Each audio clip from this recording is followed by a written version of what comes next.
A very warm welcome to all of you. I am Vineet Kumar Singh, STMC of Guru Jnana JTC. Today's topic is the language memory.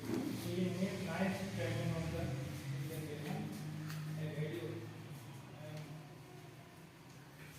Next topic I will write in the page. Thank you.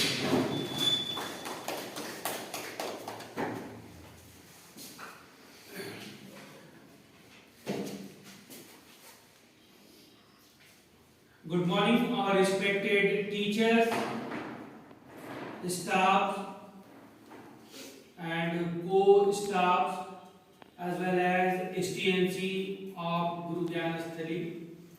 As we are all assembled over here to attend the session, the topic is multilingualism. So far, we have covered a number of offline training over here to change the pre-education system with new innovative ideas and skills.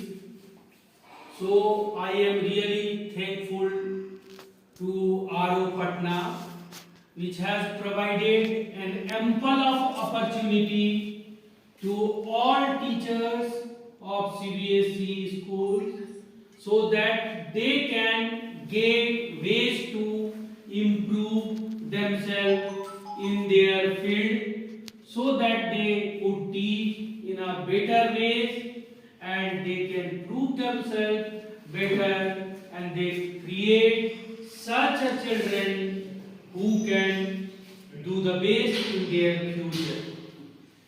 So today's topic is very interesting. The name of the topic is multilingualism. The topic is very relevant because we are in such a country where the different people used to speak different languages. There is a diversity everywhere in every field. In spite of it, CBSE is providing the same education in every school, same curriculum is there in every school under the guidance of CBSE. In spite of it, CBSE has framed the new education policy which will enhance the teaching imparting system of the teachers as well as the students. The CBSE has framed the new education policy in such a way where they had given a good scope for the regional languages. And in a real sense, I would like to tell you that regional languages is very important to each and every one. So whenever we talk about the language, so the first thing, language is very important. We know in our country, English is not the language of the people of the country. Though this language can be used in teaching and imparting systems. So it is very necessary, whatever we teach in the class, the students have to understand themselves in English.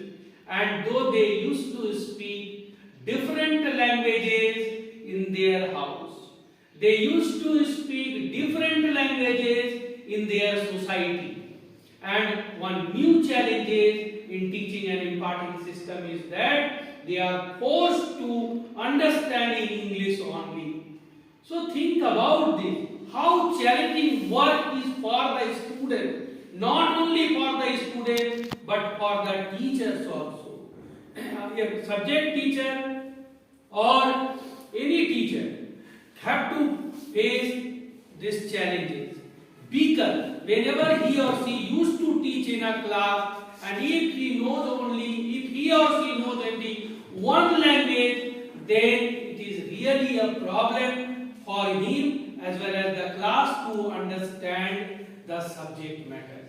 But if a teacher is Multilingualism means if a teacher knows more than 2 to 3 languages, then it will be really very helpful not only for the teacher but also for the student to understand their subject matter.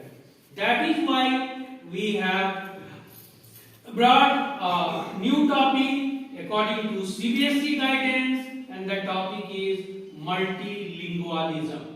So we have to understand what we used to say in Hindi. We used to say it बहुभाषीवाद. According to our CBSE syllabus, in our B.Ed, whenever you were pursuing B.Ed or if someone was prepared for C.Ted, we have gone through this chapter, multilingualism, बहुभाषीवाद.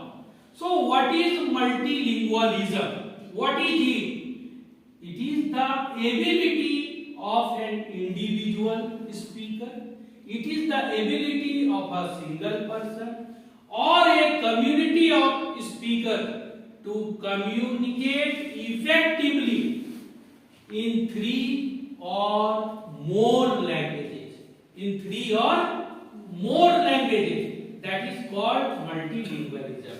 So multilingualism is the ability of an individual speaker or a community of speakers to communicate effectively in 3 or more languages. So suppose a person who can speak multiple languages is known as polyglot. A person who can speak multiple languages is known as a polyglot or multilingual. The original language a person grows up. The original language a person grows up speaking is known as their first language, and that first language is also known as mother tongue. Someone who is raised speaking 2 first languages or mother tongue is called a simultaneous bilingual, and if they learn a second language later, they are called a sequential bilingual or sequential bilingual. So I would like to know from you that what are the synonyms of the multilingualism. बहुभाषीवाद के समानार्थक शब्द क्या है? अभी मैंने बताया आप लोगों को कि मल्टीलिंगुअलिज्म जो है इसके बहुत सारे समानार्थक शब्द हैं या पर्यायवाची शब्द हैं. तो क्या क्या हो सकते हैं? आप में से कोई भी बोले, मैं 30 सेकंड्स का समय देता हूं. आपने देखा कि बहुभाषीवाद की हम बात कर रहे हैं, मल्टीलिंगुअलिज्म की बात कर रहे हैं. तो बहुभाषीवाद क्या है? तो बाइलिंगुअल, पहले ही मैंने कहा कि बहुभाषी यानी बाइलिंगुअल होता है, या जो 2 से ज्यादा भाषा जानते हैं ट्राइलिंगुअल होता है, या मल्टीलिंग्विस्टिक कहा जाता है, उसके बाद पॉलीग्लॉट कहा जाता है. तो बहुत सारे शब्द हैं. इसके विपरीत शब्द की ओर अगर हम ध्यान दें तो मोनोलिंगुअल हो सकता है, यानी बहुभाषीवाद का विपरीत शब्द जो है वो मोनोलिंगुअल हो सकता है, यूनिलिंगुअल हो सकता है, या मोनोग्लॉट हो सकता है. जैसा कि यह विद्यालय बांका जिले के बिहार राज्य में स्थित है, तो आप देखेंगे कि यह विद्यालय रूरल क्षेत्र में स्थित होने के कारण यहाँ के ज्यादातर बच्चों का मदर जो टंग है यानी फर्स्ट लैंग्वेज है वह अंगिका है. तो अंगिका एक ऐसी भाषा है जो केवल बांका में ही नहीं, बिहार के पूर्वी, उत्तरी, दक्षिणी भागों जैसे झारखंड के उत्तर पूर्वी भाग, पश्चिम बंगाल के पश्चिमी भाग में बोली जाती है.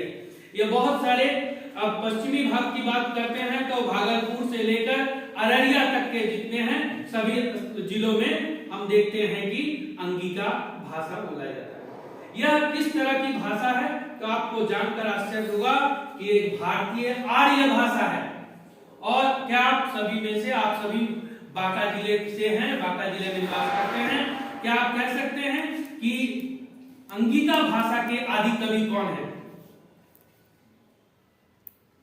अंगिका भाषा के आदि कवि कौन हैं? तो आपने सुना होगा सरहपाद बोलकर एक कवि हुए हैं जो अंगिका भाषा के आदि कवि हैं, और आप विद्यापति का भी नाम ले सकते हैं, उन्होंने भी इस भाषा में बहुत कार्य किया है। तो मेरे कहने का अर्थ है कि अंगिका भाषा, अब थोड़ा सा ध्यानपूर्वक इस बात को समझे। ये किसी बांका जिले के एक सीबीएसई स्कूल के लिए नहीं, मैं समस्त सीबीएसई स्कूलों की बात कर रहा हूँ कि बच्चे घर में अंगिका भाषा बोलते हैं, अपने दोस्तों के साथ भी जिस परिवेश में रहते हैं ज्यादातर अंगिका भाषा बोलते हैं। विद्यालय में जब आते हैं तो उन्हें पठन पाठन का जो माध्यम है अंग्रेजी में समझाया जाता है। तो बहुत सारे ऐसे टर्मिनोलॉजी हैं, शब्द हैं जिसे बच्चों को समझने में बहुत कठिनाई होती है और समस्या भी होती है। यही नहीं, बच्चों में वह पूरी आनंद और मजा नहीं ले पाते पढ़ाई का जो अपनी निज भाषा में वह आनंद ले सकते हैं।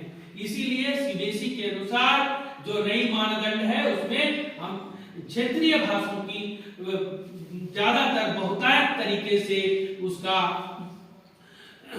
उपयोग करने के लिए और कहा गया है, जो नई शिक्षा नीति के अनुसार बहुत जल्द ही बनकर आ रही है या तैयार हो रही है। अगर मैं कहता हूं कि सपोज अगर मैं मैथ्स का टीचर हूं और अगर मैं कहता हूं कि swimming pool is 260 metre long and 140 metre wide, if 5600 cubic meters of water is pumped into it, find the height of the water level in it। तो इस तरह के अंग्रेजी शब्दों का हर शब्द विषय में इंग्लिश, हिस्ट्री, ज्योग्राफी, सिविक में कहते हैं। अब बच्चे को हम वह नियम के अनुसार फोर्स करके भी और अपने तरीके से मेथड के अनुसार समझाने का प्रयास करते हैं और बच्चे उसे बनाते भी हैं। अगर इसी के स्थान पर अगर मैं अंगिका का प्रयोग करके अगर मैं बोलता हूं कि एगो स्विमिंग पूल छे जेके 260 मीटर लंबा छे आरो 140 मीटर चौड़ा छे, एकरा में 54,600 मीटर क्यूब पानी डालो गए, तो बताओ पानी से ऊंचाई की होता है। हो सकती है मेरी एमटीआई जो है मदर टंग इन्फ्लुएंसी अंगिका की तरह ना हो, लेकिन मैं कहना चाहूंगा जब भी आप इस अंगिका में इस तरह करके बच्चों को अगर कुछ कहना चाहते हैं कि एगो स्विमिंग पूल छे जेकी 260 मीटर लंबा छे और 140 मीटर चौड़ा छे, एकरा में 54,600 मीटर क्यूब पानी डालो गए, तो बताओ पानी रो ऊंचाई की होता है। जब मैं इस तरह की बात करता हूं तो क्या होता है, सबसे पहले यह बात आती है अपनापन आ जाता है बच्चे में, यह उत्साह और अपनापन आता है कि मैं उसी परिवेश में हूं जहां से मैं घर से आया हूं, जिस भाषा का मैं प्रयोग घर में करता हूं, जो भाषा हमारे पड़ोस में बोली जाती है और जो मैं विद्यालय में भी खास स्पेशल मेथोडोलॉजी के तहत हमारे शिक्षक जो है गणित में गणित के सवाल को भी बता रहे हैं। आप चाहें तो इसे दूसरी तरह अंग्रेजी में सरल भाषा में अवश्य बोल सकते हैं, हिंदी में भी बोल सकते हैं। अगर इसी सवाल के समाधान करते समय अगर मैं इसे कह सकता हूं तो there are some which are given ना बोल के अगर बोलते हैं कि इसे बनाने का तरीका बहुत आसान है, एकरा आसान तरीका से बनाए रो तरीका, या जो भी आप बोलते हैं।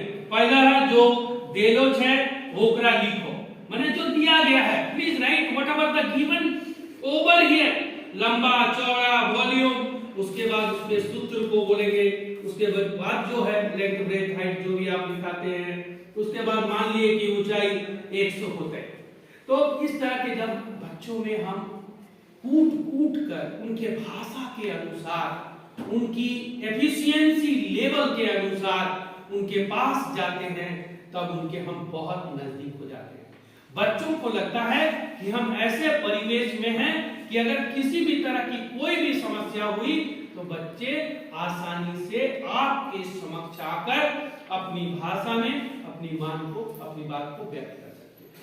मैं अभी या कभी नहीं कह रहा हूं कि सीबीएसई स्कूल में अंग्रेजी भाषा को बढ़ावा ना दिया जाए। बिल्कुल अंग्रेजी भाषा को बढ़ावा देते हुए एक अंगिका बोलने वाले बच्चे को उत्तम से उत्तम कोटि का अंग्रेजी भाषी बनाते हुए, उन्हें अच्छी शिक्षा देते हुए, सब जानकारी देते हुए उन्हें इस तरह का सीख दे कि वह अपनी अंगिका भाषा पर गर्व करे और दूसरे प्रांतों, राज्यों के लोग जो बहुत सारी चीज, नई खोज, इनोवेशन या जो भी टेक्निक नहीं आ रही है, तकनीक आ रही है, वो कंप्यूटर से संबंधित हो, विज्ञान से संबंधित हो, किसी भी व्यक्तित्व का हो, किसी भी संदर्भ में हो, वह उसे अंगिका में प्रयोग करके अपने समाज के सामने परोस कर तैयार करे ताकि लोग उसे आसानी से समझ सके। इसी संदर्भ में मैं 2-4 लाइन कहना चाहूंगा। आप जानते हैं कि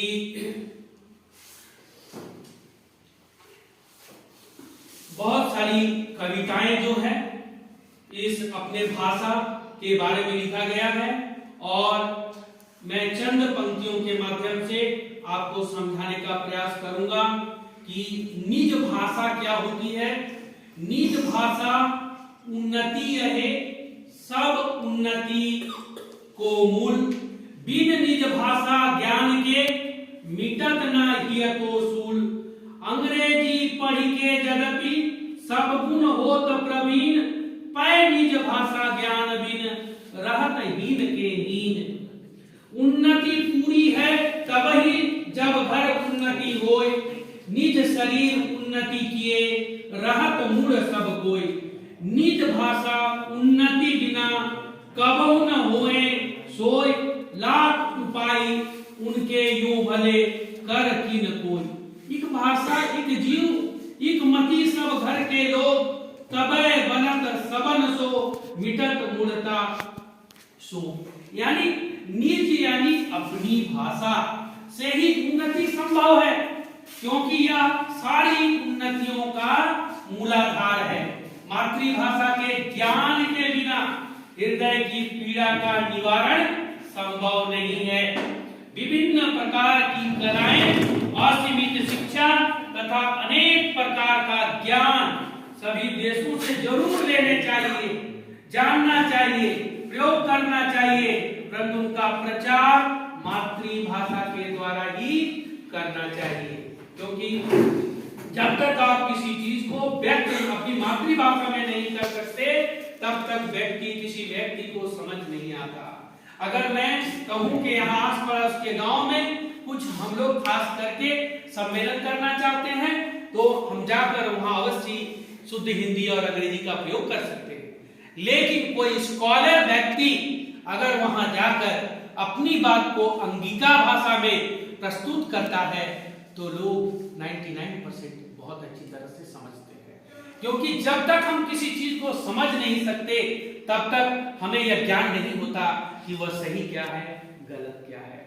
इतिहास इसका गवाह है कि जब अंग्रेजी सरकार भारतवर्ष में व्यापार के लिए पदार्पण की, अपने पैर फैलाए, तो सबसे पहले उसे जो कठिनाई आई वह भारत की भाषा के सामने, भारत की भाषा से आई कि भारत के ज्यादा लोग जो थे उनकी जो कल्चरल हेरिटेज जो है, उनकी सांस्कृतिक विरासत जो है वह ऊंची चोटियों पर थी और यहाँ पर उसका हिंदी भाषा का बहुत ही सम्मान और गर्व के साथ सभी हिंदी भाषा बोलते थे। अंग्रेजों के सामने आई है समस्या कि अगर इस देश पर हम शासन करना चाहते हैं और इस देश को अपनी अधीनता स्वीकार करवाना चाहते हैं, तो सबसे पहले यहाँ की सांस्कृतिक धरोहर को नष्ट करना होगा और साथ ही साथ ज्यादातर बोली जाने वाली हिंदी भाषा को निम्न स्तर देते हुए अंग्रेजी शिक्षा का प्रचार प्रसार करना होगा। तभी हम यहाँ पर अंग्रेजी शिक्षा का अस्तित्व इस धरातल पर जमा पाएंगे और जब एक बार अंग्रेजी शिक्षा सभी लोग अपना लेंगे तो यहाँ से भारतीयों को ही हम अपने कार्यों में लगा सकेंगे। तो इस सोच के साथ अंग्रेजी सरकार भारत में पैर फैलाई और धीरे धीरे पूरे भारत भूमंडल पर उसने कब्जा कर लिया। तो ये उनकी अपनी स्किल थी। तो मैं कहता हूं कि किसी भी भाषा को जानना बहुत आवश्यक है। जब मैं केरल में था तो मेरे सामने सबसे बड़ी समस्या थी कि मैं मलयाली नहीं जानता था। तो मैंने समझ लिया कि मलयाली बहुत कठिन भी है, उसका व्याकरण बहुत कठिन है। लेकिन 6 महीने के अंदर जब मलयाली मैंने शुरू किया, जिसकी 1-2 पंक्तियां आपको सुनाऊंगा, तब वहां के लोग बोले आप बिहार से हो ना, क्योंकि मैं हिंदी बोलता था तो वो बंगाल के लोग नहीं बोलते थे कि आप बंगाल से हो, क्योंकि मैं आइदर इंग्लिश या हिंदी बोलता था, क्योंकि वो बंगला नहीं समझ पाते, हिंदी कभी बहुत कम समझ पाते हैं लेकिन समझ पाते हैं। तो कुछ ऐसे कुछ चीजें जैसे निडे पेर एडा, एडे पेर संतोष श्रीवास्तव, मतलब आपका नाम क्या है? तो जब मैं जोर से गर्व के साथ बोलता था एडे पेर संतोष श्रीवास्तव, जब बोलता था कि मेरा नाम संतोष कुमार श्रीवास्तव है, उसमें किसी भी भाषा को व्यक्त करते समय आप में गंभीरता होनी चाहिए, स्नेह और प्रेम होना चाहिए, भय नहीं होनी चाहिए। आप गलत ही क्यों ना बोले लेकिन बोले। एक मलयाली से मैंने कहा कि मैं आपके घर गया था लेकिन आप नहीं थे, मैं जानना चाहता हूं कि आपके बच्चे का परीक्षा कब है? तो मैंने कहा न्यान निंडे बिट्टी मंदर लोग अपने चहुआ वेंडे परीक्षा मांडे ले। जब इस तरह की बात किया तो वो बोला निंडे मलयाली। पहला प्रश्न उसने कहा कि आप मलयाली हैं? तो इस आपने देखा होगा कि एक व्यक्ति कहीं बाहर में विदेश में कार्यरत है, जब उसका एक सहयोगी उसी राज्य का, उसी जिले का, उसी बोली बोलने वाले मिल जाते हैं तो कैसा स्नेह और प्रेम का बंधन बन जाता है, एक रिश्ता बन जाता है। क्यों? क्योंकि उस व्यक्ति की हर बात और समस्या को आप आसानी से समझ सकते हैं, वह आप पर विश्वास कर सकता है। इसलिए मल्टीलिंगुअलिज्म की बहुत आवश्यकता है। आज के वर्तमान समय में मल्टीलिंगुअलिज्म को बहुत बढ़ावा भी देना है। आपने अंगपुत्र मूवी, अगर आप लोगों ने अगर अंगिका भाषा से स्नेह रखते होंगे या अंगिका भाषा के चैनल आपके पास देखते होंगे तो आपने देखा होगा कि सुनील छैला बोलकर एक व्यक्ति हैं, सुनील छैला बिहारी उनका पूरा नाम है। 2010 में उनका एक मूवी आया था अंगपुत्र नाम का। जब वे बांका में, दो सन तो मुझे याद नहीं, लेकिन जब वो बांका में आए थे तो उन्होंने कहा था कि अंगिका हमारी आत्मा है, वह हमारी बोली जाने वाली भाषा ही नहीं, वह हमारी आत्मा है और अंगिका हमारे शरीर के एक एक रोम रोम में बसती है। साथ ही साथ उन्होंने यह भी कहा था कि आज वर्तमान समय के परिप्रेक्ष्य में अंगिका भाषा में कुछ ही लोग जो हैं, चंद लोग जो हैं, विभिन्न साधनों के माध्यम से उसे गलत रूप देने का प्रयास कर रहे हैं ताकि वह नाम कमा सके। जैसे आपने देखा भी होगा बहुत सारे YouTube में कुछ ऐसे बांका, बिहार और विभिन्न तरह के विभिन्न जिलों के लोग या बच्चे जो हैं इस भाषा को गौरव नहीं जानते, इस भाषा का सोर्स नहीं जानते, इस भाषा की उत्पत्ति के बारे में नहीं जानते, इस भाषा का कालखंड नहीं जानते, लेकिन इस भाषा का प्रयोग करते हैं और इस भाषा के गलत तरीके से प्रयोग कर देश के सामने ही नहीं विदेश के सामने भी, विदेशियों के सामने भी एक अंगिका भाषा की गलत छाया प्रस्तुत कर रहे हैं, छवि प्रस्तुत कर रहे हैं। यह बहुत ही दुखद बात है। हमें अपनी अंगिका भाषा पर गर्व करना चाहिए। आपने 2007 में भी अंगिका में एक मूवी आई थी, आप देखेंगे तो आपको पता चलेगा कि खगड़िया से संबंधित था और वहां का ही पृष्ठभूमि में यह चलचित्र लिया गया है। आप लोग बेहतर समझेंगे। तो मेरा कहना उद्देश्य है कि हम लोग शिक्षक हैं और हमारा जीवनचर्या विद्यालय से ही प्रारंभ होती है और विद्यालय में ही हम बेहतर कैसे करें, नए सीबीएसई के टेक्निक और पेडागोजी और टर्मिनोलॉजी को समझते हुए, मेथड को समझते हुए हम बेहतर से बेहतर कैसे प्रयास करें, इसको लेकर ही हमें आगे बढ़ना है। तो फ्रैंक स्मिथ बोलकर एक व्यक्ति थे जिन्होंने कहा था कि one language set you in a corridor for life, two language open every door along the way. बोलता है कि one language sets you in a corridor for life. बोलता है एक भाषा जो है आपके जो आपको कॉरिडोर पर खड़ा करता है, लेकिन दो भाषा जब होता है तो आपके लिए हर दरवाजे खुल जाते हैं। अब आप सोच सकते हैं कि हम लोग बंगाल में रहते हुए भी बोली हमारी है बंगला, पर जो फर्स्ट मदर टंग जो है हमारी, फर्स्ट लैंग्वेज जो है हमारी घर में, वह हम बंगला बोलते हैं। कोई भी हमें बंगाल के लोग नहीं बोल सकते कि आप हिंदू भाषी हैं, लेकिन जब भी कोई हिंदू भाषी आते हैं तो मैं कभी भी उनसे बंगला नहीं बोलता और प्रयास करता हूँ कि अच्छी तरह से हिंदी बोलूं। और यही नहीं, हमारे पूर्वज भी बिहार से ही थे।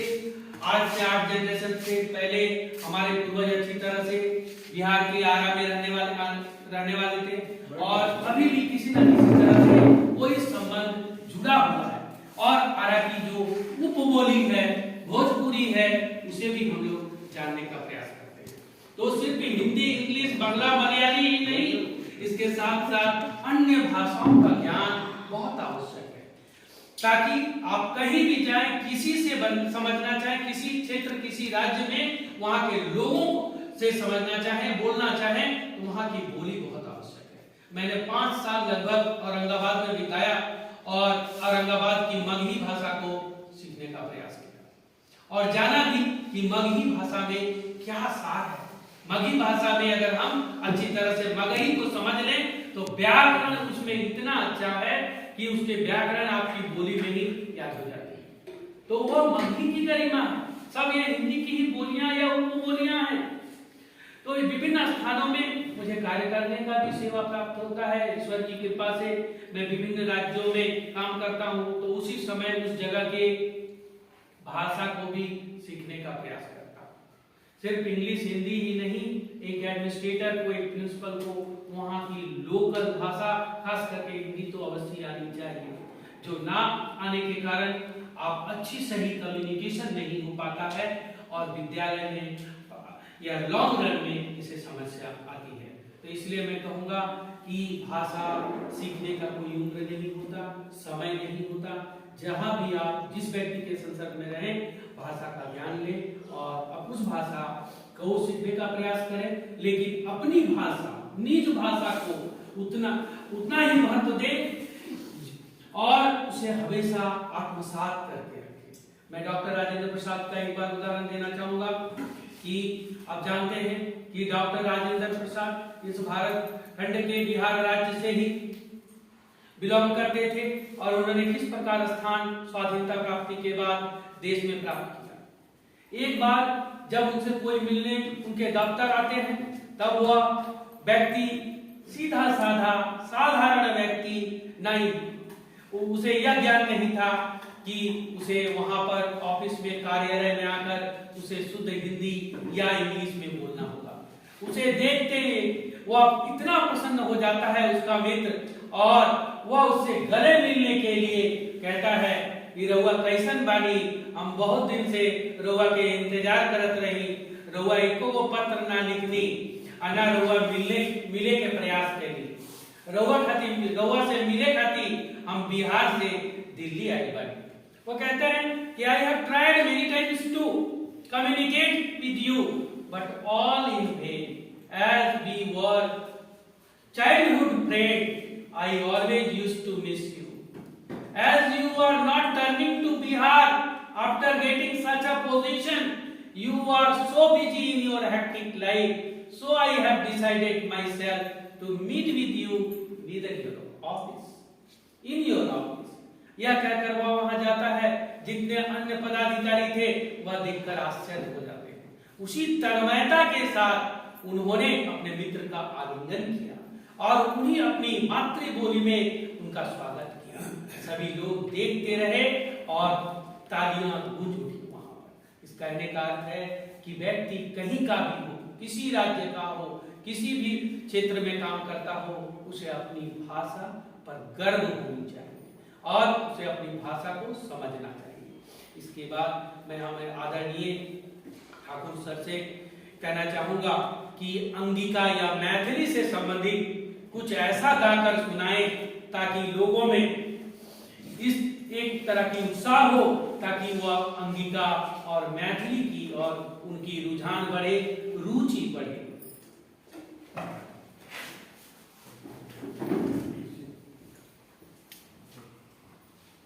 Good afternoon.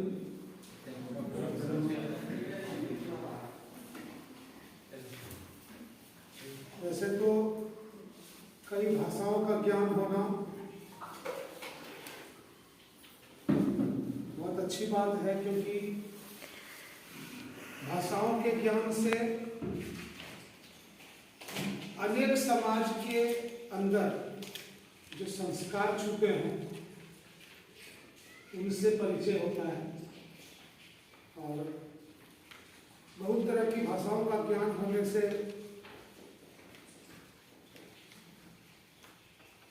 संसार में फैले लोगों से बातचीत करने का, उनसे मिलने जुलने का और उनके यहाँ की संस्कृति का पता चलता है। उनसे हम एक दूसरे से अपनी संस्कृति और संस्कार का आदान प्रदान भी कर सकते हैं। तो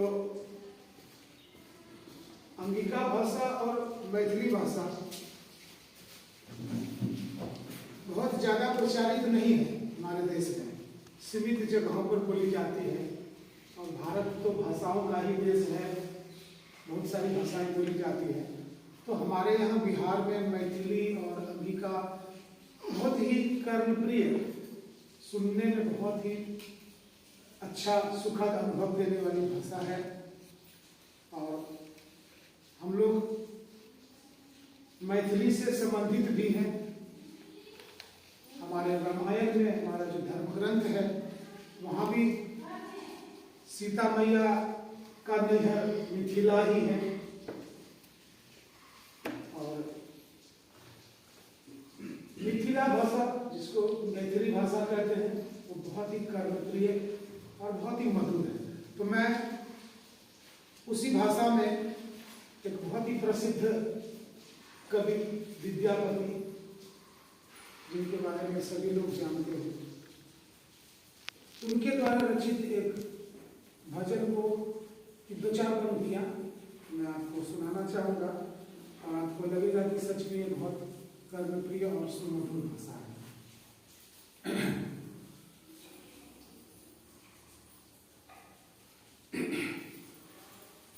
विद्यापति खासकर भजन के लिए बहुत प्रसिद्ध है। तो माँ भगवती का भजन उनके द्वारा रचित मैं आपको दो चार लाइन सुनाता हूँ। जगदम्ब अहीं अवलंब हमर, जगदम्ब अहीं अवलंब हमर, हे माय यहाँ बिनु आस के कर, जगदम्ब अहीं अवलंब हमर, हे माय यहाँ बिनु आस के कर, हे माय यहाँ बिनु आस के कर, हे माय यहाँ बिनु आस के कर, जगदम्ब अहीं अवलंब हमर, हे माय यहाँ बिनु आस के कर। काली लक्ष्मी ब्रह्मानी छी, तारा अम्बे कल्याणी छी, काली लक्ष्मी ब्रह्मानी छी, तारा अम्बे कल्याणी छी, देखूं पुत्र अहाँ के बनल टूअर, देखूं पुत्र अहाँ के बनल टूअर, हे माय यहाँ बिनु आस के कर, जगदम्ब अहीं अवलंब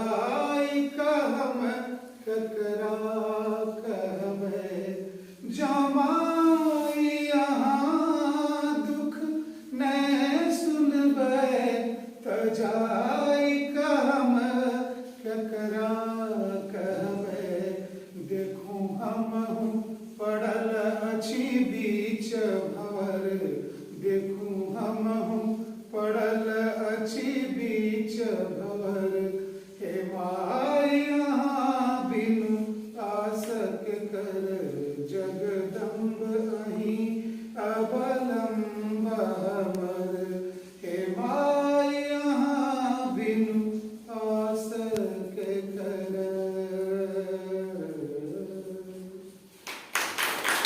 बहुत बहुत धन्यवाद निर्मल ठाकुर जी। जैसा कि हमारे सीबीएसई एनईपी और पहले से ही म्यूजिक को विशेष स्थान को करिकुलर एक्टिविटीज के साथ ही साथ म्यूजिक को भी हम लोगों ने प्रायोरिटी दी है।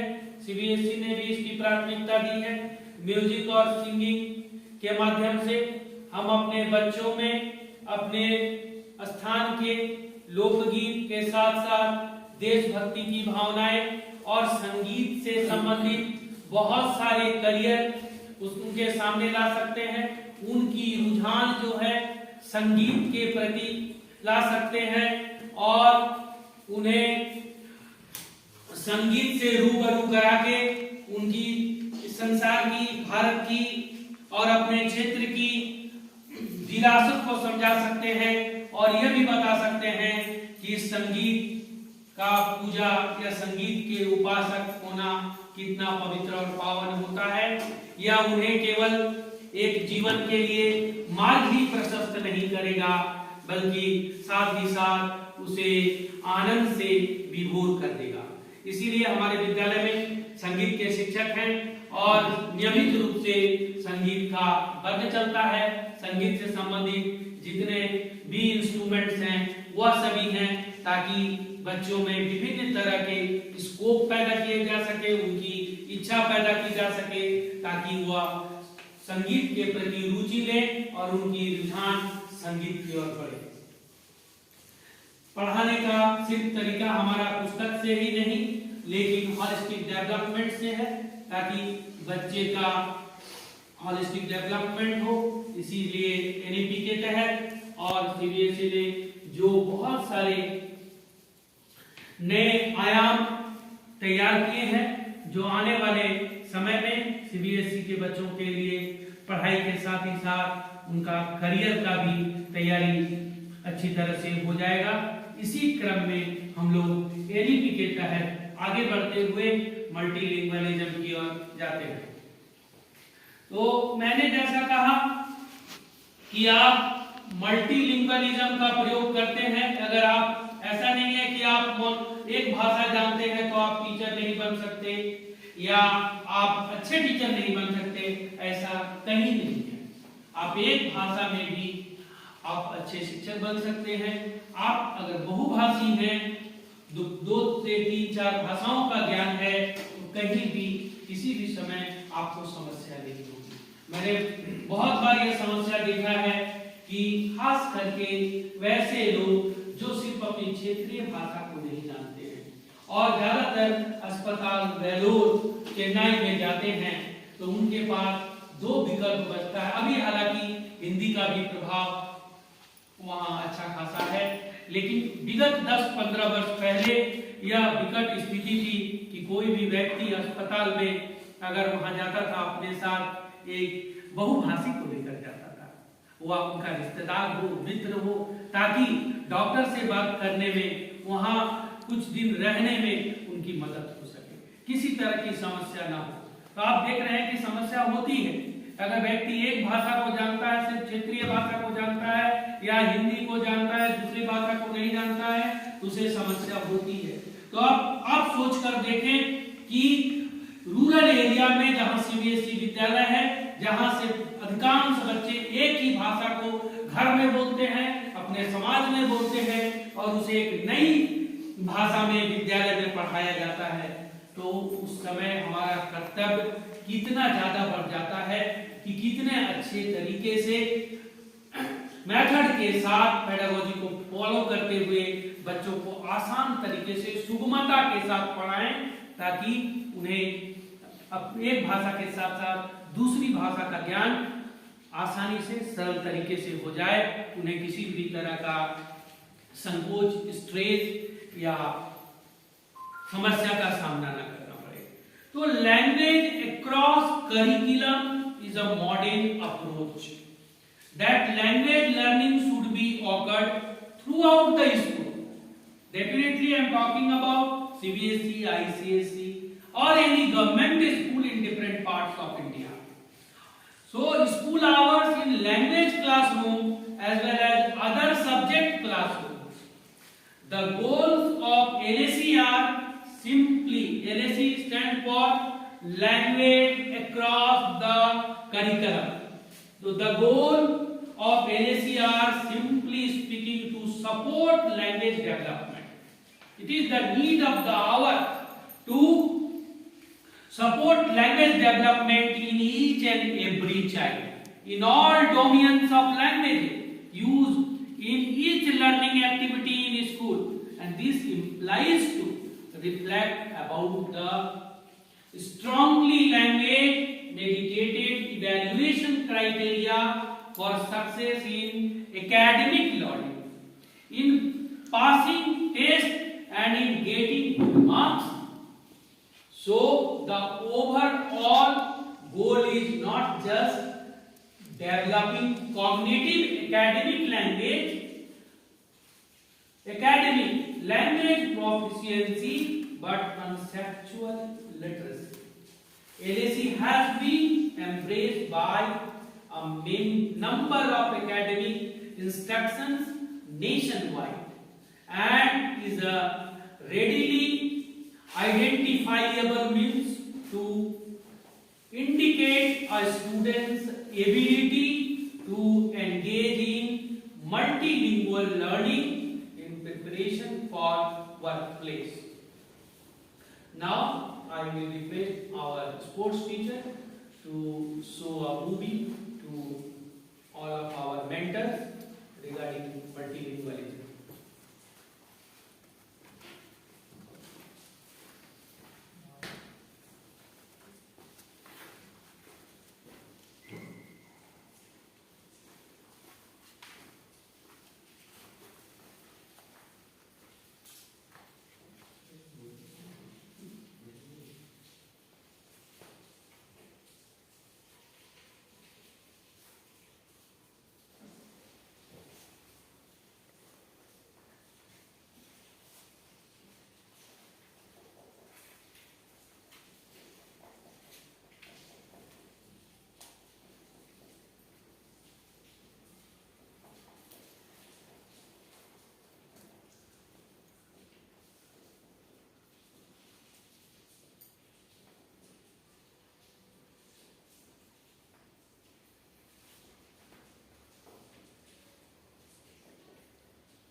Sunshine, and I'm going to present on behalf of my group.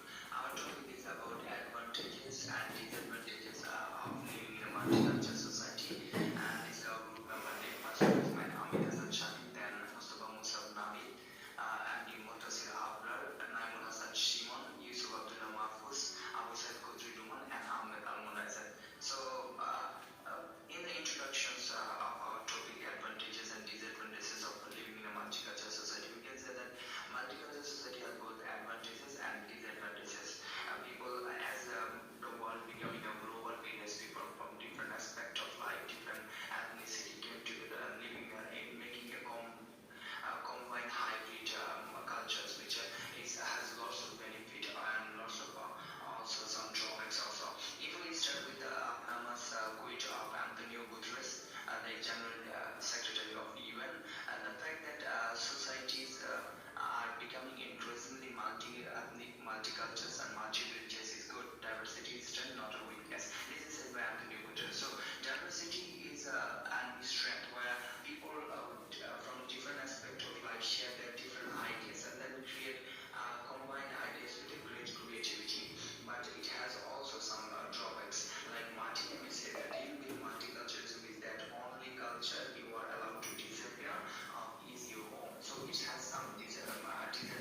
and make a wide economical opportunity for every country. Then we have individual wide connections. Living with multicultural, from different cultures, peoples, we can make a wide connections to them, which is very good for our future. Then we have disadvantages. It is true that thing that has advantage, it also has disadvantages. But in this multicultural society system, advantages are much more than disadvantages. So if we talk about disadvantages, first thing that Africa losing the host country culture. This is true that history says that lots of places in the world that happens, people allow multiculturalism after that the country, host country, forget their own cultures. This is the reason that conflict created. And we have ethnicity diversity. As we multicultural means the diversity. So different ethnicity peoples with different belief, different religious issues came together and make a little bit conflict about these situations. Then we have a religious and social clash, which is very much common in clashing the world. Then we have cultural clash, minority suffer. This is true that in the present world, this is lots more happening that minority suffer. Many of the countries, like if we give an example about India, that's why people, minority are suffer here. Minority are suppressed by the majority peoples. Then we have a language conflict, as we know that different countries use different language, so this creates conflict here. And in a conclusion, we can say that the advantage is much more higher than the disadvantage. Everything has a positive and negative. So we will ignore the negative ones and we will take the positive one. That's the reason we can make a greater world. So at the end, we can say together we can solve all the problems. Any individual can solve all the problems. Resistance will be the common issue for us world. But success is waiting for us. If we take the positive tips, then we can overcome all the problems and create a world where no one will face any problems or no one will suffer, and make relations with togetherness and make those relations with the entire world. So multiculturalism has both advantages and disadvantages, but we must practice to take the positive effect of multiculturalism and make a great society. Thanks for watching. If you have any. So definitely I hope that you have got a concept about the benefit of the multilingualism or multilingual. So if you are multilingual, what are the benefits it has? We are also aware that everything has two aspects, positive and the negative ones. We have to conclude ourselves how much advantages or disadvantages a particular thing is. If keeping this view in mind, we shall opt for it. As far as the language is concerned, so once we are in CBSE school, we shall give priority to English spoken, not only English speaking, but also in teaching and imparting. Besides it, we also give priority to Hindi as well as other regional language so that the student can understand very easily, because once the concept is understood by the student, then they would have not to face any problem. So it is very necessary to understand the concept, and it is the prime duty of the teacher to know more than one language, so that he can transfer his knowledge from himself or herself to their student in their classroom. So you can see there are few quotes are written over here about multilingualism. One language sets you in a corridor. For life, two languages open every door along the way. And educators, as the teachers, mentors are educators. Educators are the only people who lose sleep over other people's children. So language is the road map. It is the road map for teacher of a culture. It tells you where its people come from and where they are going. So to have another language is to possess a second soul. If you know other language, it is really very helpful to you. In the context of bilingual language acquisition, I would like to tell you that primary context natural bilingualism and secondary context school bilingualism. So you can say primary context is the natural bilingualism. Secondary context is school bilingualism. Naturalistic fused setting. These are the context of bilingual language acquisition. Naturalistic separate setting or elective bilingual. Then circumstantial bilingual. Degrees of bilingual and balanced bilinguals, dominant bilinguals, passive or recessive bilingual, semi-lingual or limited bilingual. So these are a few contexts of bilingual languages. Now, what Frank Smith has said about it, so I have already told that one language sets you in a corridor for life and two languages open every door along the way.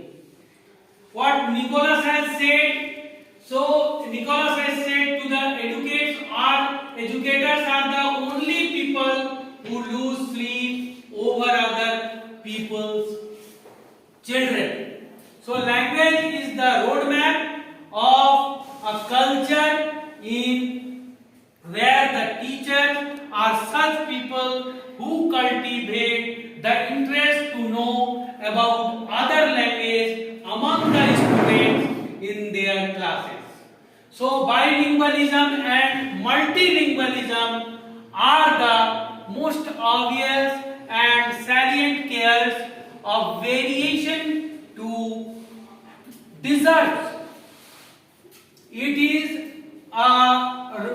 rare for linguistic and it is very necessary to know everyone about bilingual or multilingual. Because there are many reasons in it, because some result of migration can be over there, voluntary or involuntary migration for the countries, one country to another. So there are many regions over here. You can understand that if a family who belongs to Kolkata or West Bengal working in Delhi, so what is his first language? First language or home language or mother language is Bengali. Second language, the place where he is studying or living along with his neighbor, they either used to speak Hindi or something else. Third language, if we talk, the school where he is studying. So definitely if there is a CBSE or ICSE school, the medium of instruction is English. So simple, a student is learning 3 languages.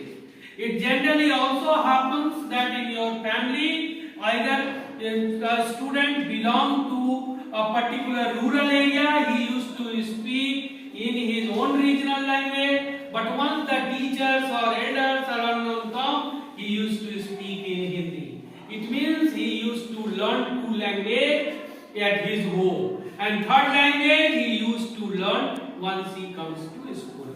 Not only this, apart from it, some students used to, especially CBSE school, 4th language is also there, which is class 1 to 5, 1 to 8, that is Sanskrit. So in this way, students, a single student can learn more than 4 languages. Now I will request one of our science teacher, Mr. Madhukar Singh, is how does he teach in his class and follow the multilingual or multilingual languages. Thank you, sir. Thank you very much. And good afternoon.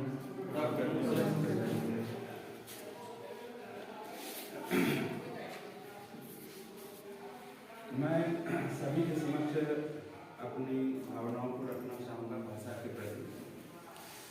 भाषा क्या है? भाषा है हम अपनी संवेदना को व्यक्त करने का एक तरीका है, और इसे व्यक्त करने का बहुत सारा तरीका है। हम बोल करके करते हैं, बॉडी लैंग्वेज से भी करते हैं। बहुत सारे ऐसे लोग हैं इस पृथ्वी पर जो कि बोल नहीं सकते, लेकिन वह भी कम्युनिकेट करते हैं, अपनी भावनाओं का आदान प्रदान करते हैं। और सत्य बात है कि हमें अपनी भाषा पर गर्व होना चाहिए, और होता भी है। मातृभाषा पर हर एक व्यक्ति को गर्व होता है, अपनी मातृभूमि पर भी हर एक व्यक्ति को गर्व होता है, और उससे प्रेम भी होता है। भले हम कहीं किसी प्रांत में चले जाएं, किसी भाषा के क्षेत्र में चले जाएं, लेकिन हमारे अंदर में अपनी मातृभूमि और मातृभाषा के प्रति निष्ठा बनी हुई और होना भी चाहिए।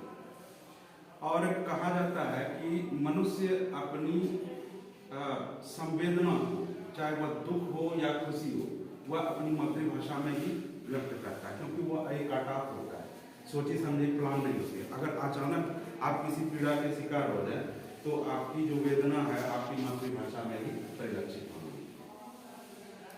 एक समय की बात है, एक राज दरबार में एक महापुरुष है, और वो विभिन्न भाषाओं के ज्ञाता है, और सभी भाषा इतने दक्षता के साथ वो प्रस्तुत करते थे कि उनकी मातृभाषा अक्षर में क्या है वह कोई नहीं पकड़ पाते।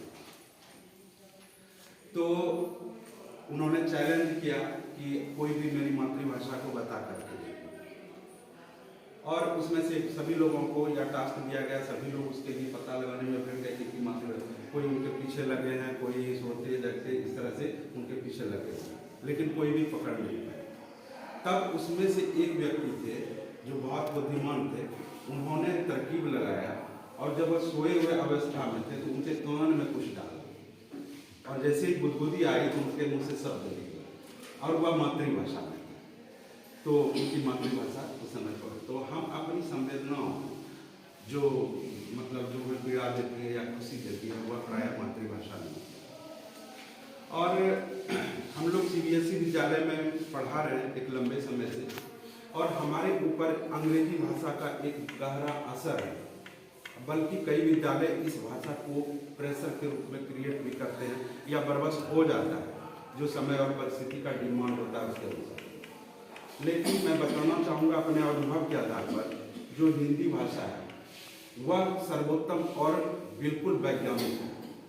इससे ज़्यादा वैज्ञानिक भाषा पृथ्वी पर कोई नहीं है। अंग्रेजी में टोटल 26 लेटर होता है और हिंदी में 52 है।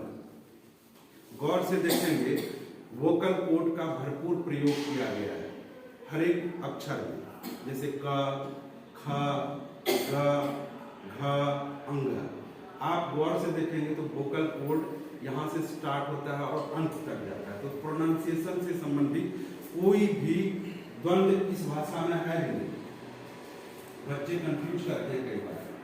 मैं पिछले क्लास में किसी कक्षा में इस बात की चर्चा भी कर रहा था, और संयोग से ये टॉपिक भी है आज हमारी इन-हाउस ट्रेनिंग का, कि टू, TWO2, TO2, TOO2 सबको हम लोग टू ही बोलते हैं। बच्चे क्लास 5 तक जितने भी हैं वह बिल्कुल कंफ्यूज कर जाते हैं, क्योंकि वह हम उन्हें मातृभाषा को सिखाते नहीं। वो स्वाभाविक रूप से अपने घर और परिवेश, माता पिता, इन सभी से सीखते हैं। और हम जब उसको अध्यापन के दरमियान में अब WATCH वाच मीन्स घड़ी, फैन मीन्स पंखा, ये इस तरह से सिखाते हैं, उसको एक मनोवैज्ञानिक दबाव पड़ता है। तो मेरा ये आग्रह है कि जब छोटे स्टेज में बच्चे हों तो उसे वस्तु को दिखा करके ही आप उसे उसका नाम सिखाएं, तो वो ऑटोमेटिक सीख जाएगी। कई बार मैंने ये देखा है कि लोग बहुत शौक से बोल देते हैं कि हमारी हिंदी थोड़ी कमजोर है, लेकिन कोई ये बोल करके दिखाए तो कि हमारी अंग्रेजी कमजोर है, नहीं बोलेगा, क्योंकि उसको लिटरेसी से लोग जोड़ लेता है। जबकि मैं आग्रह करना चाहूँगा कि अंग्रेजी एक सिर्फ भाषा है। क्या इंग्लैंड में कोई मूर्ख पैदा नहीं हुआ है? वो टिप वहाँ देते हैं कि नहीं, लेकिन वो बोलते हैं अंग्रेजी। यदि भाषा सिर्फ किसी की विद्वता का परिचायक हो तो फिर इंग्लैंड में भी मूर्ख होते हैं और भारत में भी मूर्ख होते हैं। इसलिए किसी भी भाषा सिर्फ हमारी संवेदना और कम्युनिकेशन का एक साधन है। तो बच्चों के ऊपर हम लोग कभी भी भाषा का प्रेशर ना हो जाए। मैं उदाहरण देना चाहूँगा जापान, चीन, जहाँ पर मातृभाषा में अध्यापन कार्य होता है और वहाँ के बच्चे इसलिए दक्ष हैं, टेक्नोलॉजिकली इतना इम्प्रूव है। यहाँ पर मैं क्लास 5 तक बच्चों को देखता हूँ, वो डेली रटते हैं और जाके एग्जाम में वॉमिट करते हैं, उसको लिखते हैं, उल्टियाँ करते हैं। कहने का मतलब है कि उन्हें कुछ भी याद नहीं। तो अपने बच्चे को भी मैं पढ़ा करके देख रहा हूँ, वो सिर्फ याद करके शब्दों को लिख देता है। एक बच्ची का मैं उदाहरण देता हूँ जो हमारे अध्यापन कार्य के दरमियान मैंने उसे पढ़ाया। वो सेक्शन टॉपर हुआ करती थी और करीब 100 मार्क्स से डिफरेंस, मतलब 5-6 सेक्शन में सर्वोत्तम स्थान और हर एक सेक्शन के फर्स्ट या बॉयज और गर्ल से 100 नंबर से डिफरेंस। और उसने परीक्षा दे करके आया, फाइनल परीक्षा समाप्त हुई। मैंने सोचा कि क्या पढ़ा है, विषय है कुछ नहीं, पुराना ही कुछ रिवीजन किया जाए। तो कई विषयों में देखा मैंने उसे, जिसका कि वह खूब बला बला बला करके वो भाषा का सब खूब आंसर दे दे, लेकिन उसके कॉन्सेप्ट उसमें अधूरे थे। एक्चुअली क्या वो लिखा उसने उसे नहीं पता है। वो बोली कि सारा सर मैंने रट लिया और जाके लिख दिया। एकदम उसका कॉपी देखने के बाद उसकी टीचर प्रशंसा करती थी कि एकदम कॉमा फुल स्टॉप तक नहीं वो बोलती, लेकिन विषय की गहराई में वह उसकी जानकारी बहुत कम थी। वो क्या कारण था उसका कारण था। तो हमें इस बात का ध्यान होना चाहिए जब हम अध्यापन कार्य में जुड़े हुए हैं, बच्चे जिस भाषा को समझ रहे हैं उस भाषा तक और कम से कम क्लास 5 तक उसकी मातृभाषा में उन्हें अध्यापन होना चाहिए। बहुत सारे विभिन्न भाषाओं को जानना यानी कि अपने दिमाग को विकास करना होता है, जितने भाषाओं को। और मैं ये बताना चाहूँगा कि भाषा को यदि अध्यापन या विषय न बना करके पढ़ाया जाए तो बच्चे भाषा को बहुत अच्छे तरीके से सीख लेते हैं। बच्चे नहीं बल्कि बड़े। मैं कई लोगों को देखा हूँ जो बंगाल जाते हैं काम करने के लिए, दिल्ली जाते हैं काम करने के लिए, और वो मजदूर वर्ग के होते हैं। उनकी मतलब वो लोग बहुत पढ़े लिखे नहीं होते, लेकिन बहुत कम समय में वहाँ पर बंगाली वो बोलने लगते हैं। कुछ समय मेरा संथाल के बीच में बीता है, दादाजी के साथ में हुआ करता था, और उन लोगों के बीच में रह करके मैं रुचि से, मुझे इंटरेस्ट आता था, संथाली में बहुत अच्छे तरीके से बोल सकता, और मैंने एक एक शब्द करके ही सीखा कि पानी इसको दा करते हैं, सरसों तेल सुनू करते हैं, हमको भी जाना एड़ इंजे चलाका ना करते हैं। तो उसको एक एक सेंटेंस के रूप में मैंने सीखा, कुछ दिनों के पश्चात में बोलने लगी। तो भाषा को हम लोग भाषा के रूप में, सेंटेंस के रूप में और वस्तु के रूप में अगर हम सिखाते हैं बच्चों को तो वो बहुत जल्दी सीखते हैं। और ये जैसा कि सर ने बताया, ये बात बिल्कुल सही है कि मातृभाषा एक ऐसी चीज़ है जिसमें आत्मीयता का भाव होता है। जैसे ही हमारे भाषीय लोग मिलते हैं तो हमें एक आत्मिक जुड़ाव हो जाता है, उनसे लगता है कि अपना पड़ता है, और वहाँ पर माइंड थोड़ा ब्रॉड हो जाता है और हमारी ग्राह्य क्षमता काफ़ी अधिक हो जाती है। तो मैं भी इस चीज़ का समर्थक हूँ कि बच्चों को उसकी मातृभाषा का ध्यान रखा जाए और उसे उसकी मातृभाषा से मरहूम ना करके उसकी भाषा में हाई क्लास के बाद इंग्लिश को समझने लगते हैं और उसके बाद उसे धारण करते हैं। तो अपने कक्षा में अन्य भाषा का इवन तक कि मैं सलाह देता हूँ बच्चों को पहाड़ा याद करने के लिए हमारी जो मातृभाषा अंगिका हो या नहीं हो, उससे उत्तम व्यवस्था नहीं है। मैं बहुत सारे बच्चों को पूछा हूँ टेबल के बारे में कि टेबल पढ़ के सुना, वो सुनाते हैं 2 1 2 2 जा 2 2 जा, बोले 2 जा क्या होता है।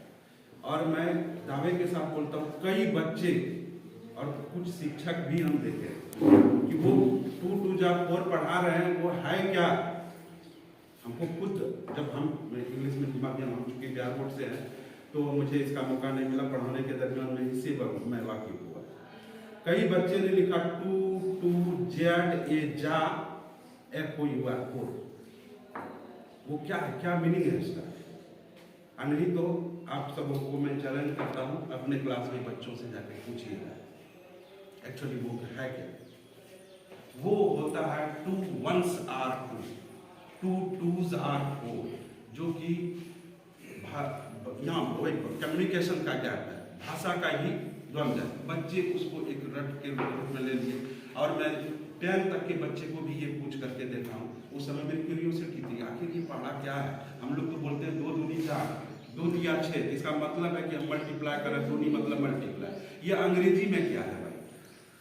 तो बच्चे भी उसमें तब फिर मैंने देखा केवल एक बुक ले करके खोज करके उसको, तो वो एक्चुअली क्या है 2 2s are 4, 2 3s are 6, ये। नहीं तो आप देखेंगे पूछ करके, बहुत सारे मिशनरी स्कूल में पढ़ रहे हैं, इंग्लिश मीडियम स्कूल में बच्चे पढ़ रहे हैं, उसको बोलिएगा जो पढ़ा बोल रहे हैं उसको लिख करके दिखा वर्ड में वो क्या लिखता है। तो बहुत सारी जानकारियाँ भाषा के अभाव में हमारी अधूरी रह जाती है। तो हमारा आग्रह यही है कि बच्चे हमारे किसी भी क्षेत्र में अधूरे न रह जाएं और परिपक्व न रह जाएं भाषा के कारण। और इसी आग्रह और निवेदन के साथ मैं समाप्त करता हूँ। धन्यवाद।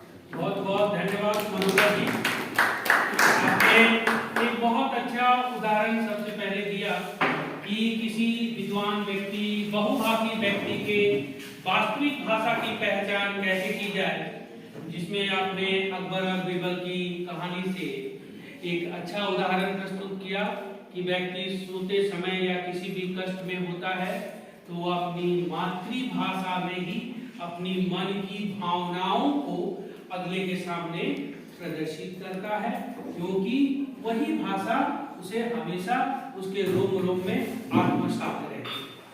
और बुद्धि भी, विवेक भी जो है उसी समय उसकी मातृभाषा की ओर ही उसे अग्रसर करती।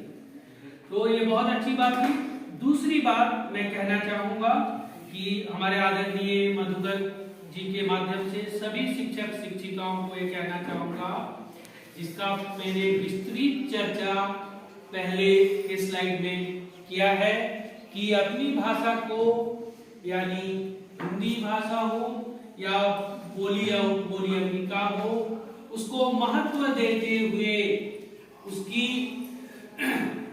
ऊंचाइयों को, उसकी गरिमा को बताते हुए इंग्लिश भाषा को बच्चों में प्रोत्साहन के साथ, एनकरेजमेंट के साथ आत्मसात करने की आवश्यकता है।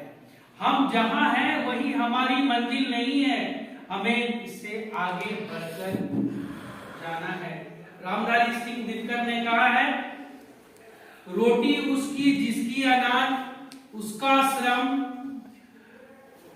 तो इसमें रामधारी सिंह दिनकर ने पहले लाइन में कहा है, रोटी उसकी जिसका अनाज जिसका श्रम, मतलब जो मेहनत करता है उसे ही फल प्राप्त होता है। और उन्होंने कहा है कि मनुज रेखा के दास तट तक ही रह जाते हैं, स्वाधीन मनुष्य ही नाव लेकर बीच समुद्र में गोता खाते। यानी हम जहां हैं वही हमारी सीमा नहीं है, हमारी पहचान नहीं है, हमें आगे भी बढ़ना है, लेकिन हमारे मूलभूत चीजों को लेते हुए नए चीजों को बच्चों में समावेश कराना बहुत ही आवश्यक है। नहीं तो एक कुंठा की प्रवृत्ति बच्चों में पैदा हो जाएगी। मैं कहना चाहूंगा, हमें रोट लर्निंग नहीं करनी है, हमें वह स्किल्ड लर्निंग करानी है। नए मेथोडोलॉजी के साथ बच्चों में नए भाव को बदलना है। और एक बात कहें, जब वास्तविकता यह है कि जब एक नई भाषा को हम बच्चों के सामने पेश करते हैं, लाते हैं, तो कुछ प्रारंभ के कुछ दिनों में बच्चों में उलझन पैदा होती है, लेकिन जब उस भाषा से वो अभ्यस्त हो जाते हैं, उस भाषा को जानने पहचानने लगते हैं, उस भाषा में रुचि पैदा हो जाती है, तो उस भाषा को समझने की क्षमता भी आ जाती है। वह भाषा किसी भी तरह की कोई भी भाषा ना हो, और जहां तक और एक बात आपने बहुत अच्छा बात कहा, इसमें मैं जोड़ना चाहूंगा कि आप पढ़ाते वक्त इंग्लिश का प्रयोग अवश्य करें। 70% आपको करने की प्राथमिकता भी है, 30% आप अपने भाषा का प्रयोग करें ताकि बच्चे को आप अच्छा कंसेप्ट दे सके, बेहतर कंसेप्ट दे सके। एक बार आप उत्साह के साथ मेथड को फॉलो करते हुए, पेडागोजी को फॉलो करते हुए, उत्साह और प्रेम के साथ बच्चों के एफिशिएंसी लेवल में जाकर जब आप पढ़ाना शुरू करेंगे, सब प्रेम पूर्वक ही पढ़ेंगे। और जहां तक आपने हिंदी और अंग्रेजी की बात कही, तो मैं आपके साथ अन्य सभी शिक्षक गणों का विशिष्ट रूप से ध्यान आकर्षित कराना चाहूंगा कि इस बिहार राज्य में ही या एक उदाहरण देना चाहूंगा कि ज्यादा से ज्यादा आईएएस और आईपीएस जो है इस बिहार भूखंड ने दिया है, और वह कहीं और के नहीं, ये आपके आसपास के सीमावर्ती जिले यानी बिहार राज्य से ही बिलोंग करते हैं, और वह भारत के नहीं विभिन्न देशों में भी अपनी विजय पताकाएं लहरा रहे हैं। इसका मुख्य कारण है कि वह क्या हिंदी ही केवल जानते हैं? बिल्कुल नहीं, वह हिंदी भाषा को सम्मान करते हुए अन्य भाषाओं को रुचि और उत्साह के साथ जो समय की आवश्यकता है उस भाषा को समझते हुए, उस भाषा को अपनाते हुए आगे बढ़े हैं और शिखर पर पहुंचकर आज देश की सेवा कर रहे हैं। तो मैं पुनः ये कहना चाहूंगा कि बच्चों में भाषा का ज्ञान बहुत आवश्यक है कि हम अपने मन के विचारों को जब दूसरों के सामने सही तरीके से प्रकट करते हैं तो बच्चों में रुचि पैदा होती है, समझने की क्षमता बढ़ती है। इसी क्रम में मैं विद्यालय में हिंदी और संस्कृत की शिक्षिका आदरणीय बीना कुमारी जी से निवेदन करूंगा कि भाषा के क्षेत्र में आप देख रहे हैं, वास्तविकता यह है कि हम लोग भाषा के क्षेत्र में हिंदी हो, इंग्लिश हो, उर्दू हो, बांग्ला हो, बच्चों में विकास की प्रक्रिया नहीं हो पा रही है या एक ठहराव सा, रुकाव सा आ गया है। उनके मन में यह बात चलती है कि हम हिंदी बोलते हैं, हिंदी पढ़ना, हिंदी समझना बहुत आसान है।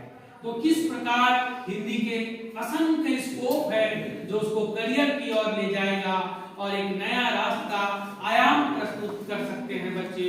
इस संदर्भ में आपके विचारों को अपने अन्य शिक्षक और शिक्षिकाओं के सामने प्रस्तुत करते हुए कुछ ऐसे विकल्पों को बताएं ताकि सभी उसका अनुपालन कर सकें।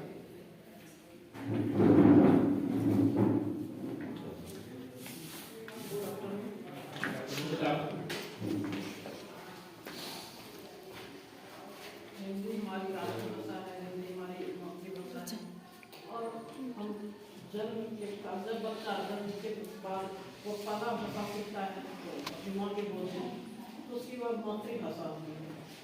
और मातृभाषा चाहे वो अंगिका हो, बांग्ला हो, मारवाड़ी हो, जहाँ का जो क्षेत्र है वहाँ का वो भाषा सीखता है। उसके बाद हिंदी भाषा हमारे पाठ्यक्रम से जुड़ा हुआ है। और जब हम बच्चे को पढ़ाते हैं उसका सबसे पहले हम उसके लिपि की ओर ध्यान दिलाते हैं कि लिपि लिखने का जो स्क्रिप्ट है उसको कैसे लिखा जाता है। हिंदी भाषा को लिखने का एक तरीका है, उस बच्चे को सिखाते हैं। फिर उसके बाद उसका उच्चारण स्थान, सही से उच्चारण स्थान, और जो कि इंग्लिश का कोई ऐसा बात नहीं है कि इंग्लिश आदेश में उसका कोई उच्चारण स्थान का कोई विशेष महत्व नहीं दिया जाता है। हिंदी में हर वर्ग का उच्चारण स्थान है, जैसे अपूर्व विसर्जन्या नाम कंठा। तो बच्चे को अगर सूत्र के माध्यम से थोड़ा सा दिलाते हैं, ये सिखाते हैं, बच्चे देखो अपूर्व विसर्जन्या नाम कंठा, इसका क्या सूत्र है कि अ आ और क वर्ग का ह का उच्चारण स्थान कर्म से होता है।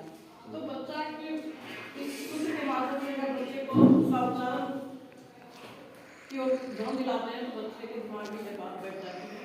और फिर हर वर्ग का उच्चारण स्थान सूत्र बच्चे को ध्यान में दिलाते हैं।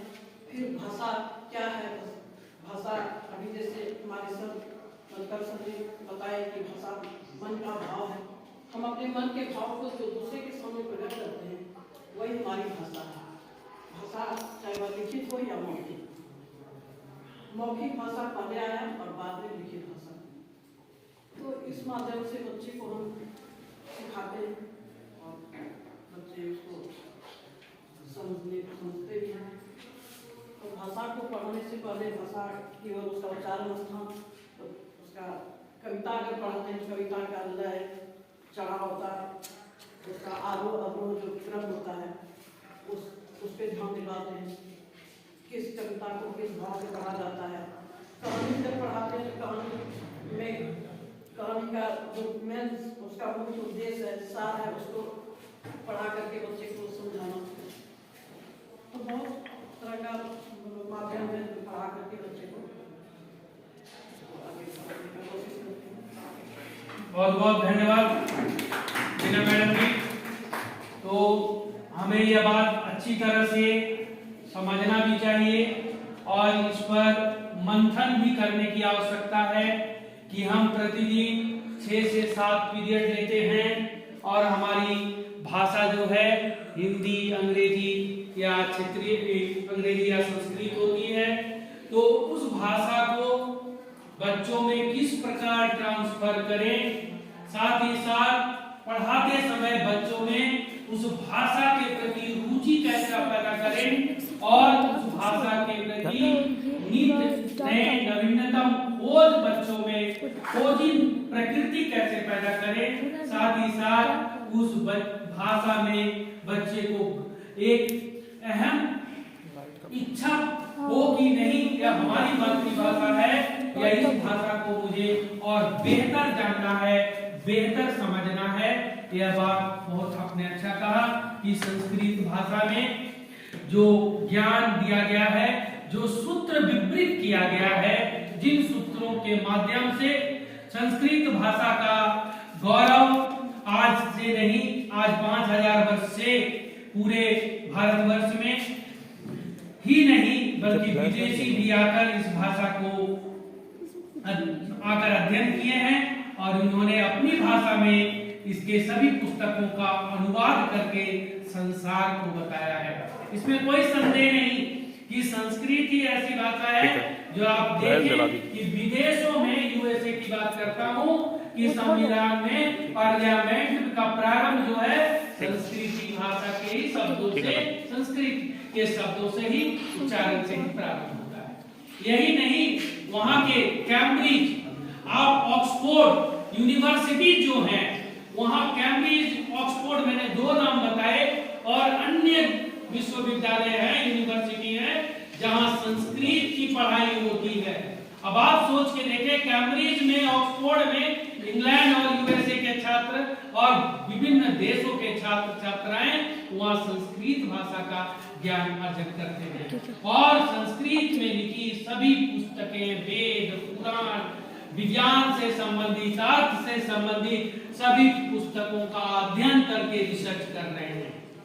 तो इसमें कोई अतिशयोक्ति नहीं होगी कि अगर हम हिंदी और क्षेत्रीय भाषा के साथ साथ विद्यालय में पाठन में उपयोग की जाने वाली भाषा के प्रति अपने पॉजिटिव विचार को व्यक्त करें और साथ ही साथ यह शिक्षक और शिक्षिकाओं का परम कर्तव्य बनता है कि जिस भाषा में आप प्रतिदिन बच्चों से वार्तालाप करते हैं उसमें बच्चों के प्रति एक अच्छी रुचि और रुझान पैदा करें। इसके साथ मैं आपको बोलना चाहूंगा कि ये जो बाइलिंगुअलिज्म एंड मल्टीलिंगुअलिज्म जो है, ये bilingualism and multilingualism are the most obvious and salient cases of variation to observe.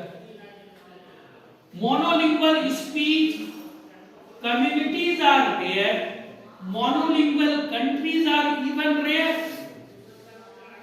It is rare and becoming rarer for linguistic and national borders not to overlap in various complex ways of forming multilingual country. Result of migration, which I told you. I have given you an example who belongs to Kolkata, West Bengal and working or residing in Delhi for either purposes. voluntary or involuntary migration from the countryside or from small towns to the large metropolitan city. Conquest and the subsequent incorporation of speakers of different languages into a single political unit and colonial politics are a few of them. Now I will request our sports teacher to show another video to all of you so that you can understand it in a more vivid way.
So you have seen the another video related to multilingualism. I would like to tell you that especially in cases of language, whatever it is, either it is Hindi, Sanskrit, Bengali or English, when you are teaching in your class, you have to focus on a few areas that is very important. First one is pronunciation. Second one is fluency. Third one is grammar. Fourth one is vocabulary. And next one is spelling. So these are a few things or areas. Once a teacher, especially subject teacher, like language teacher, like Hindi, English, or Bengali, Sanskrit, if they used to follow in these areas, how you will create interest and enthusiasm in your class towards the language, then definitely they will do the best. And no doubt they will perform better. sooner or later. Though it will take time to comprehend them, but you will feel yourself that the students of your school or class are performing better than the previous one. Now I am going to say about the benefits of multilingual classroom. As we are teachers, so it is necessary. So a multilingual education makes you smarter. There is no denying it. We thought we would give you a whirlwind tour of why, rather than cite in detail the finding of researchers like this one who specialize in the field. We know that as an ECD teacher, you are most likely run up your feet in a semi-permanent way. Letting especially toy maker like Mini Land lighten your load can be the key to unlock it. The benefits of a multilingual classroom without overwhelming you with the need to learn a new language yourself. Now you can see in CBSE school only, students are learning German and French also. There are number of schools where they have taken German and French as their third languages, and they are doing their best. So we have to create such an atmosphere in the school among the students so that they understand the value, importance of a language. So increase your workload or ask yourself, increase your workload or ask impossible things of your children. We share what you can expect from a multilingual atmosphere and how educational toys like Mini Ram's ABC Monster help you invite the magic in. By learning another language, children begin to understand and master language as a system of representing meaning in the world. Along with creative arts education, a film grounding in language and literacy gives children the assurance that they will always be able to communicate meaningfully with the world around them. The ability to communicate effectively is considered one of the essential 4C skills necessary for success in the 21st century and is essential to anyone's psychological health. Mini Land's ABC Monster is perfect for facilitating educational games that develop multilingual literacy in a non their success and social mobility later in life. So there are many activities related to language which you can apply in your class from nursery to 10 related to language, and your student will enjoy a lot. But for this you have to prepare yourself in advance before preparing the lesson plan. Speaking more than one language is better for your brain also. Doctors, scientists used to say if you know more than one language, it is good for your brain. Early bilingual proficiency is positively correlated with intelligence. Speaking more than one language or an early age means that your brain has to work harder in those critical development years, and you therefore become smart. Bilingual and multilingual children carry this benefit with them for the rest of their life. With their better understanding of how language functions, bilingual children often grow up to be innovators of language and other meaning-making systems.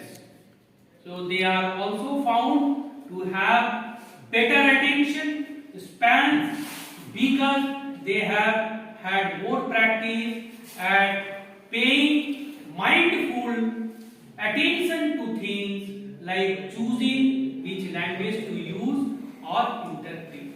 This ability to focus their attention can be further developed by learning aids, like there are many different aids or activities, equipments are there, you have to follow it and you have to implement this thing in your class, which harnesses these beginnings and grows each child's ability to practice, focus and non-judgmental awareness through a series of mindfulness exercises that easily integrate into your teaching and learning day.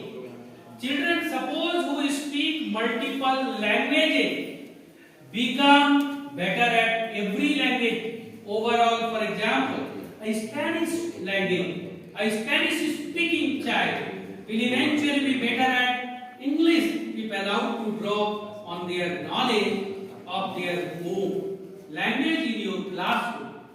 A classroom atmosphere that accepts multiple languages, allow for code switching and even encourages active additional language learning helps ensure that your children remain connected to their home language and community. A game like ABC Monster is one of them, is a great way to support restricted to English. Any words built from the Latin alphabet can be built by feeding the monster. And the group nature of the game means that your class can learn from each other by sharing the words that they know for things across cultural and language divides. Being bilingual gives children better job prospects. That is very necessary. It is the need of the hour. That is why bilingual and multilingual is to be necessary. Being bilingual gives children better job prospects. Proficiency in more than one language immediately improves your child's chances of finding work after leaving school. This is true even if you only speak one extra language. They are also likely to place immediately into an occupation and role of higher social status than their monolingual counterparts and immediately draw higher incomes.